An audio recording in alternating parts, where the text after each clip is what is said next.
Welcome to SVG-TV News for Thursday, March 6, 2025. Balaso now officially belongs to the Crown as the government acquires the once private island. This was announced today by Prime Minister Dr. Ralph Gonsalves during his ministerial statement in Parliament.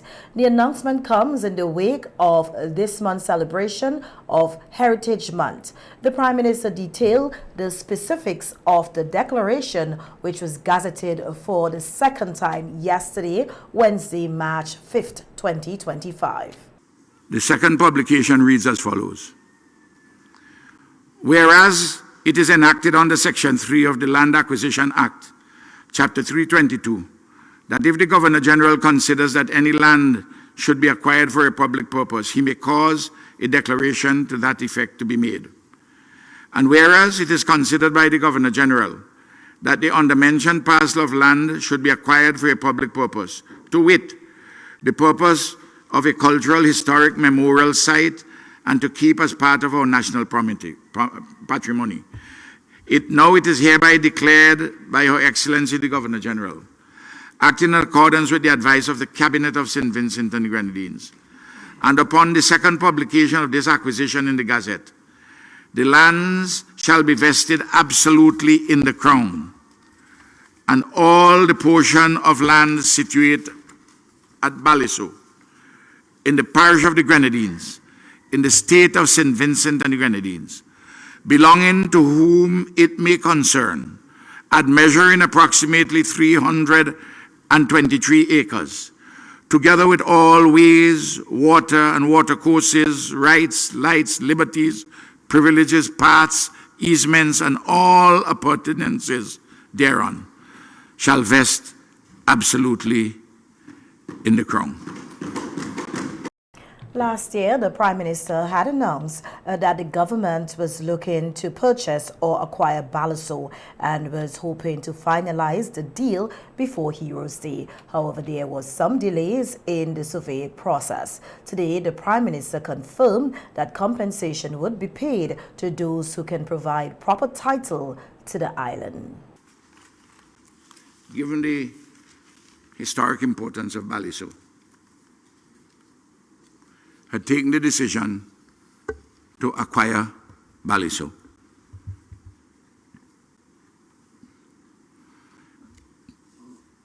Those who can show proper title to Baliso, we will, of course,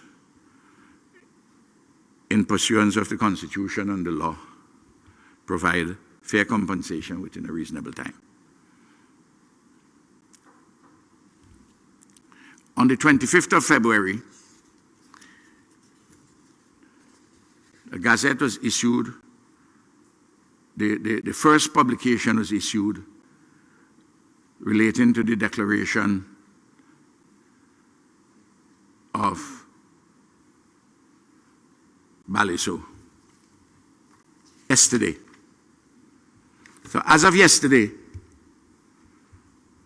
Baliso is part of the patrimony of St. Vincent and the Grenadines. After the death of national hero Joseph Chatouillet, 500 Garifuna were exiled to Balaso. A total of 2,412 Garifuna died on the island after 5 months of disease and starvation. Every year, the Garifuna people pay homage to their ancestors on the island through a pilgrimage.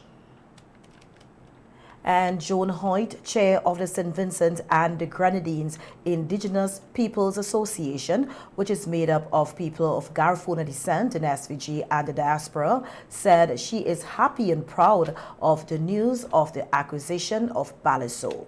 Yes, I think that in Baliso lie a history like no other, where our forefathers or a branch of our people was sent for genocidal reasons just because they were fighting to preserve their lands.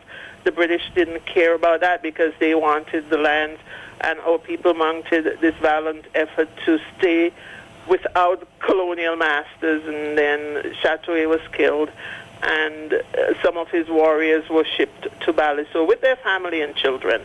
Like we are told about 5,000 of them, half of whom died.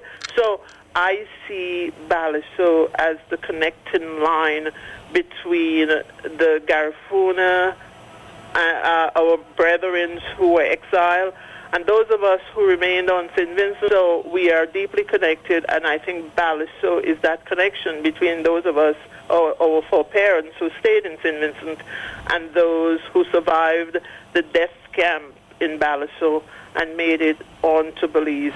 And to a certain extent, I don't say this lightly, but Baliso might be the saving grace for our history, and I say it in this respect.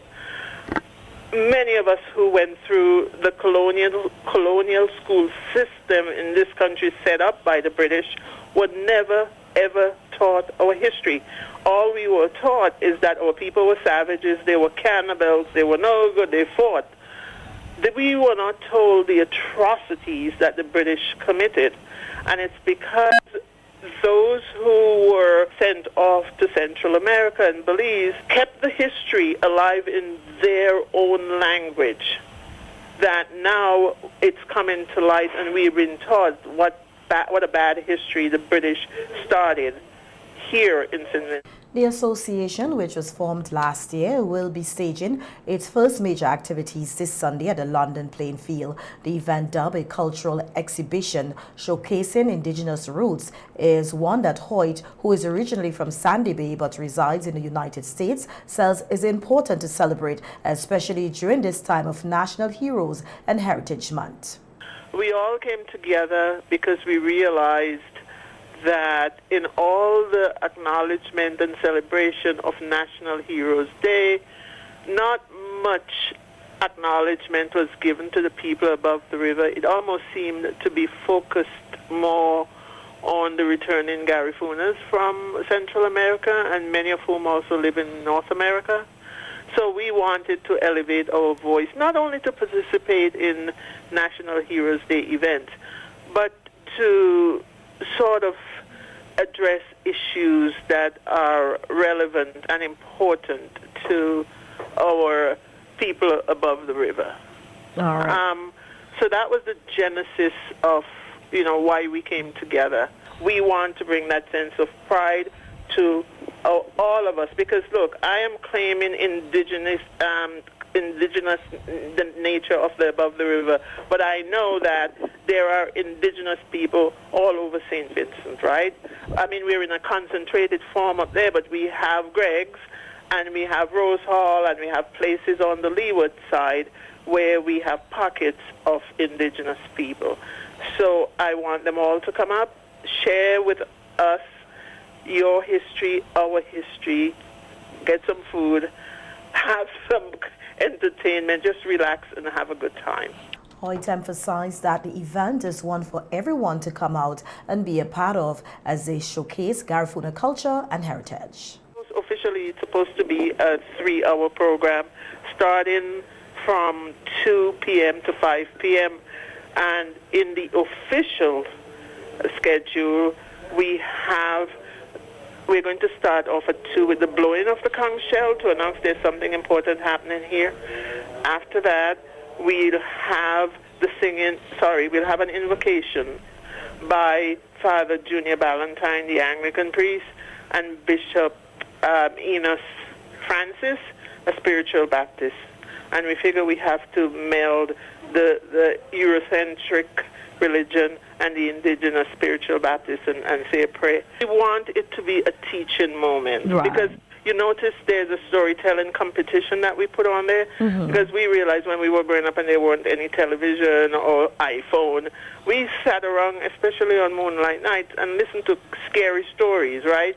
And some of those stories were based on what was happening above a river. Remember people speaking about Jumbie up on the hill and how people are afraid to go up and this and that. And there's still remnants of that knowledge around, but people don't tell them the stories anymore. So we turned it into a competition. We'll give some money, and may we have the best 3 stories. We want you to come and enjoy our culture, not just the food, but to see how we have lived, to see the pride we take in ourselves, to listen to our stories, to look at things like Chief Sado's spear fighting and drumming. We have 4 international groups that have accepted our invitation to come and participate. We want you to understand also that our culture is so important to St. Vincent because of what we have done to keep St. Vincent free of a plantation system. In other local news now, we hear that the new port modernization project currently under construction is behind schedule by 3 months. This was disclosed by Minister responsible for Seaports Benava Brown in Parliament today, responding to questions from opposition member Dr. Godwin Friday, who had asked for an update on the project regarding costs and other matters related to the port construction. Brown stated that the new completion date is now August 31st, 2025, noting that the delay is due to the passage of Hurricane Beryl. Active construction works commence on the Kingstown Port Modernization Project Lot 1, the primary cargo port, on the 12th of May, 2022. With a baseline completion date of the 12th of May 2025. However, Madam Speaker, this baseline completion date has been extended to the 31st of August 2025 due to the impacts of the passage of Hurricane Beryl on July 1st, 2022. In terms of the total budget and the cost of the project, the baseline funding amount for the project was $247.3 million US dollars, or 666.8 million EC dollars. Regarding whether the government has sufficient funds to complete the project, the minister explained that they are tracking spending, and if additional funds are needed beyond what was budgeted for this year, they could always seek supplementary funding. Up until the end of January 2025, $526.5 million Eastern Caribbean dollars have been spent on the project. And in terms of the answer for question part 3 and 4, for the fiscal year 2025, the government has allocated $92.5 million Eastern Caribbean dollars towards the completion of this project, Madam Speaker. Madam Speaker, as of today, the government can fulfill its financial obligations as we stand today. However, given the nature of construction, things can vary and things can change. We are closely tracking our expenses, Madam Speaker, and if additional funding is required, the government will arrange to supplement it accordingly. It was only yesterday that Prime Minister Dr. Raul Gonsalves stated that reclamation material at the port was lost due to the detaching of pile sheets. And in some police news now, we hear that the Royal St. Vincent and the Grenadines Police Force, the SVG-TV, said it has launched an investigation into the circumstances surrounding the death of an adult male discovered in Brighton on Wednesday, March 5th, 2025. A news release says approximately 3:15 p.m. on March 5th, 2025, police were alerted by a resident of Brighton to the discovery of Junior Morgan, a 71-year-old resident of the community. Upon arrival, officers found Morgan's partially decomposed body hanging from a rope in the living room of his home. The district medical officer attended the scene and officially pronounced Morgan deceased. A post-mortem examination is expected to be conducted to determine the exact cause of death. The SVG-TV says the investigation is ongoing and urges anyone with relevant information to come forward. The SVG-TV further notes that it remains committed to ensuring public safety and will provide updates as more information becomes available. President of the St. Vincent and the Grenadines Teachers Union, Oswald Robinson, has condemned the arrest of a teacher at the Public Service Commission's department in the ministerial building on March 3rd, 2025. The teacher, who was video recording in the building, stated that she was there to submit her resignation letter, but the situation did not unfold as planned. Robinson is calling on the head of the police force to investigate the matter thoroughly to ensure that justice is served. I want to strongly condemned the treatment of Charmaine Joseph Barnwell, as reflected in a video being abused by the police of St. Vincent and the Grenadines. This matter is very serious. Based on the video footage, she has been treated in a very inhumane and degrading manner. This sort of punishment is totally unacceptable, and I hope that the Commissioner of Police will do the proper investigation to ensure that these officers are brought to justice. The St. Vincent and the Grenadines Teachers Union is very much concerned about this matter, and our national executive will deliberate further to decide how do we proceed with this matter. Robinson is of the opinion that the actions taken by the police were uncalled for. The teacher reportedly met with the Commissioner of Police, Enville Williams, on the day of her arrest, but was never charged. And on the heels of being selected as the candidate to contest the North Windward seat in the upcoming general elections on the ruling Unity Labour Party ticket, Dr. Grace Walters today expressed some of her plans for the constituency if elected into office. Dr. Walters stated that she will continue the work of the current MP Montgomery Daniel to further advance the constituency. Daniel has already signaled his intention not to seek re-election and has thrown his full support behind Dr. Walters. I'm saying Minister Daniel has done excellent. And I'm looking at a constituency that if Minister Daniel is not going to be the one to continue to lead, that I would want to take. I would want to make sure that can go further into the future on building on what Minister Daniel has already set, continuing the progress, continuing the development, continuing the beautification, everything. Dr. Walters said she plans to revive and develop the culture of the constituency by establishing a cultural community center. One of the things that I would like to do as representative for the area is to establish a cultural center where Garifuna and everything Garifuna, everything Carib, we say Garifuna, we say Kalinago, we say Carib. Right, yeah. So everything that pertains to that can be showcased.